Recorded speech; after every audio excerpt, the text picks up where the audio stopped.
मंडळी, तुम्ही कधी सोऱ्यामध्ये केळं घालून हा खमंग, खुसखुशीत आणि बरेच दिवस टिकणारा पदार्थ बनवला आहे का? कधीच बनवला नसेल. आज आपण पिकलेल्या केळ्यापासून खूपच चवीचा असा पदार्थ बनवणार आहे. तुम्हाला ही रेसिपी नक्कीच आवडेल, पूर्ण पहा. चला तर यासाठी एक केळं मी कापून घेतलेले आहे. असे तुकडे करून घेतले. तुम्ही यापेक्षा बारीकही करू शकता. यानंतर मिक्सरचं भांडं घ्यायचं आहे आणि या मिक्सरच्या भांड्यामध्ये कापलेली केळी आहेत ती घालायची आहे. एकच घेतलंय, तुम्ही जास्त सुद्धा घेऊ शकता. यानंतर झाकण लावून बारीक मिक्सरला करून घ्यायचं. मस्त अशी केळ्याची प्युरी तयार झालेली आहे, ही बघा. यानंतर इथे मी मिक्सिंग बाउल घेतला. यामध्ये ही केळ्याची प्युरी घालायची. अर्धा चमचा हळद, 1 चमचा लाल तिखट, यानंतर 1 चमचा धणे जिरे पावडर आणि 1 चमचा काश्मीरी मिरची पावडर घातली आहे. तिखट तुम्ही तुमच्या आवडीप्रमाणे घालू शकता. यानंतर 1 चमचा जिरं घातलंय, थोडीशी हिंग पावडर आणि चवीप्रमाणे मीठ घालायचं आणि सगळं मिक्स करून घ्यायचं आहे. मंडळी, तुम्हाला जर माझी रेसिपी आवडत असेल तर प्लीज एक लाईक करायला अजिबात विसरू नका आणि तुम्ही कुठून पाहता ही रेसिपी हे सुद्धा कमेंट करून नक्की सांगा, म्हणजे मी तुमचे आभार मानू शकेन. आता 1 वाटी इथे मी बेसन घेतलंय. सुरुवातीला 1 वाटी घालायचं, गरज लागेल तर आपण नंतर घालणार आहोत. यानंतर 2 मोठे चमचे मी इथे तांदळाचं पीठ घातलंय. यानंतर मिक्स करून घ्यायचं सगळं. तांदळाचं पीठ घातल्यामुळे आपण जो पदार्थ बनवतोय तो छान खुसखुशीत आणि कुरकुरीत होतो. सगळं एकदम व्यवस्थित मिक्स करून घ्यायचं, म्हणजे सगळे जिन्नस एकत्र मिक्स होतात, मसाले सुद्धा व्यवस्थित लागले जातात. आता हे बॅटर मला थोडंसं पातळ वाटतंय, म्हणून मी अजून अर्धी वाटी बेसन घातलेलं आहे. बेसन घालून पुन्हा मिक्स करून घ्यायचं. पाणी घालायची गरज अजिबात लागत नाही, कारण केळ्याचं जे आपण प्युरी बनवलेली आहे ना, त्यामध्येच हे मिक्स होतं व्यवस्थित. आता सगळं व्यवस्थित मिक्स करून घ्यायचं आहे हातानेच. एकजीव सगळं करायचं आणि पीठ मळतो त्या पद्धतीने हे पीठ चांगलं मळून घ्यायचं आहे.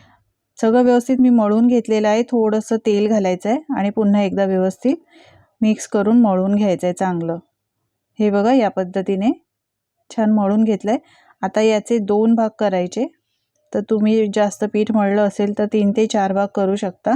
असे लांब आकारामध्ये मी 2 भाग करून घेतलेत, हे बघा, सिलेंडर शेपमध्ये. यानंतर इथे मी शेवचा साचा घातलेला आहे, सोरा घेतलाय. या सोऱ्याला आतून तेल लावायचं थोडं, म्हणजे पीठ आहे ते सोऱ्याला आतमध्ये चिटकत नाही जास्त. शेव पाडताना व्यवस्थित ते शेव पाडले जातात. तेल मी व्यवस्थित लावून घेतलंय. आता एक गोळा आहे तो यामध्ये घालायचा आहे. थोडंसं हाताने लांबट करून घ्यायचा आणि त्यानंतर आतमध्ये सोऱ्यामध्ये घालायचा. आता वरून झाकण लावून घ्यायचं आहे.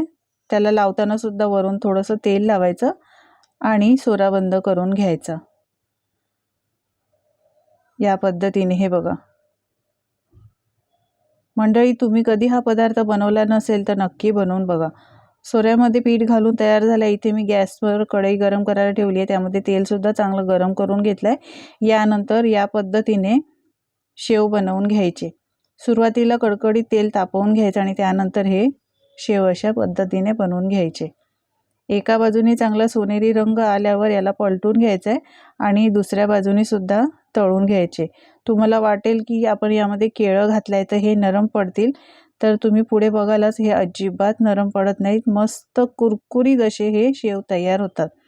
हे बघा, मस्त असे शेव तयार झालेत. काढून घेऊया आणि दुसरी बॅच सुद्धा या पद्धतीने तळून घेऊया.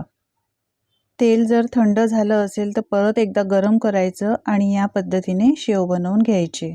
एका बाजूने चांगला सोनेरी रंग आल्यावर याला पलटून घ्यायचं आहे आणि दुसऱ्या बाजूने सुद्धा चांगले तळून घ्यायचे.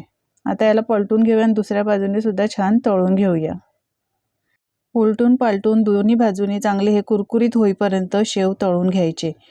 तेलाचे बुडबुडे कमी झालेत, हे बघा, तुम्ही पाहू शकता. मस्त असे शेव आपले तळले गेलेत. काढून घेऊया आणि सोऱ्यामधला मी शेवचा साचा काढलाय आणि इथे मी आता पापडीचा साचा घातलाय. मळलेल्या पिठाचे आपण 2 भाग केलेले. एका भागाचे आपण शेव बनवले आणि दुसऱ्या भागाचे मस्त अशा या पापड्या बनवणार आहोत. अशा पद्धतीने 2 प्रकारे बनवल्यामुळे मुलांना सुद्धा ते खायला छान वाटतात. काहीतरी वेगळं दिल्याचं त्यांना आनंद होतो. सारख्याच पद्धतीने हे मस्त कुरकुरीत होईपर्यंत तळून घ्यायचे. एका बाजूने मस्त सोनेरी रंग आला की दुसऱ्या बाजूने सुद्धा चांगले तळून घ्यायचे. अगदी झटपट होतात मंडळी. तुम्ही सुद्धा या पद्धतीने बनवून बघा. कधी केळं घालून बनवलं आहे का? कमेंट करून नक्की सांगा.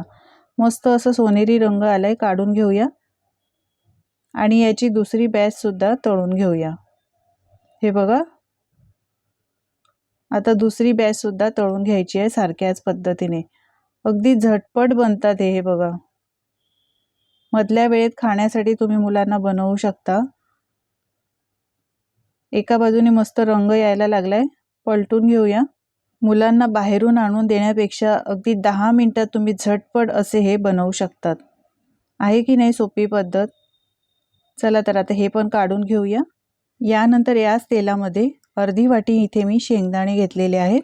असे झाऱ्यामध्ये घालून तळल्यामुळे ते चांगले तळले जातात आणि इथे तिथे पसरत सुद्धा नाही। यानंतर अर्धी वाटी भाजलेली फुटाण्याची डाळ घेतली आहे। ती नंतर घातली आहे कारण भाजलेलीच आहे, त्याच्यामुळे ती नंतर तळली सुद्धा चालते। दोन्ही तळून घ्यायचे छान, अगदी मस्त बघा तळून झालेत, काढून घेऊया।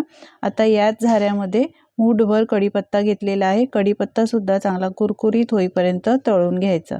मस्त असा कढीपत्त्याचा रंग बदललाय, कढीपत्ता सुद्धा छान कुरकुरीत झालेला आहे, काढून घेऊया। आता तुम्हाला शेव दाखवते। शेवचा आवाज बघा। तुम्हाला वाटलं असेल केळं घातलंय तर नरम पडले, तर अजिबात हे नरम पडत नाही। पापड्या सुद्धा तुम्ही पाहू शकता, ऐकू शकता याचा आवाज किती मस्त असे कुरकुरीत झालेले आहेत। शिवाय हे अजिबात तेलकट होत नाही। पहा किती कुरकुरीत आहे, आवाजावरनं तुम्हाला समजलंच असेल की किती हे कुरकुरीत झालेले आहेत।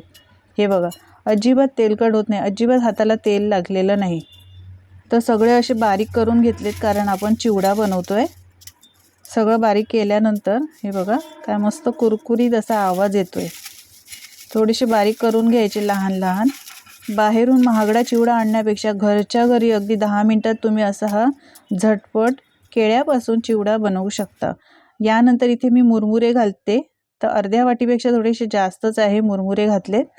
हे भाजायची गरज नाही कारण ते कुरकुरीतच होते, आधीच मी भाजून ठेवलेले होते। शेंगदाणे, डाळ व कढीपत्ता घालायचा, चवीप्रमाणे मीठ घालायचं। यानंतर इथे मी यामध्ये पेरी पेरी मसाला घालते। पेरी पेरी मसाल्यामुळे या चिवड्याला खूपच मस्त असा टेस्ट येते, एक वेगळ्याच प्रकारची टेस्ट येते।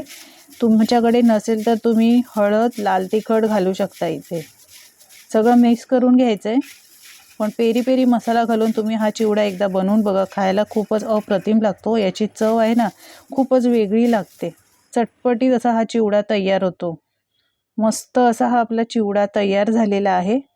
मंडळी, तुम्ही कधी केला नसेल तर या पद्धतीने हा चिवडा तुम्ही बनवून बघा आणि तुमचे अनुभव माझ्यासोबत शेअर करा। चिवडा संपूर्ण थंड करायचा आहे आणि त्यानंतर हवाबंद डब्यामध्ये भरून ठेवायचा। महिने ते 1.5 महिने 2 महिने हा आरामात असा कुरकुरीत राहतो, अजिबात नरम पडत नाही। माझी खात्री आहे तुम्हाला आजची रेसिपी नक्कीच आवडली असेल। जराही आवडली असेल मंडळी तर लाईक करा, शेअर करा आणि अशाच नवनवीन रेसिपी पाहण्यासाठी चॅनलला सबस्क्राईब करा। धन्यवाद।